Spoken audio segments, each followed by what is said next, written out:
Remand শুনানিতে আদালতে কাঁদলেন সাবেক নৌমন্ত্রী শাহজাহান খান।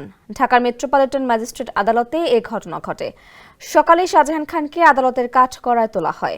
তখন তিনি আইনজীবীর সঙ্গে বিভিন্ন বিষয়ে পরামর্শ করেন। পর আদালতের কার্যক্রম শুরু হলে তার 5 দিনের রিমান্ড চেয়ে আবেদন করা হয়। শুনানিকালে শাহজাহান খান বলেন, মাননীয় আদালত, আমাকে একটু সময় দেন, আমি কথা বলতে চাই। আদালত তাকে কথা বলার অনুমতি দেন।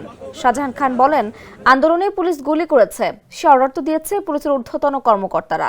গুলি চালানোর অর্ডার তো আমি দিতে পারি না, আমি জড়িত না। কেন আমার বিরুদ্ধে এই মামলা হলো?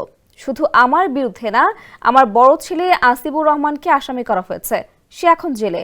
কাম অন ব্রো, এসব অনেক কিছু আসবে আর যাবে, এক্সপার্ট কিন্তু থেকেই যাবে। তখন কাঁদতে কাঁদতে তিনি বলেন, আমার ছেলের সঙ্গে 5 মাস আমার দেখা নেই।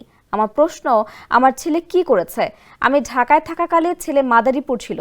বিচারক বলেন, আপনার বিষয়ে আইনজীবী কথা বলেছেন। তবুও শাহজাহান খান 2 হাত জোর করে কথা বলার জন্য আরও সময় চান। পরে আদালত তার 4 দিনের রিমান্ডের আদেশ দেন। এ সময় কাঠগড়ায় দাঁড়িয়ে টিস্যু দিয়ে 2 চোখ মুছতে থাকেন শাহজাহান খান।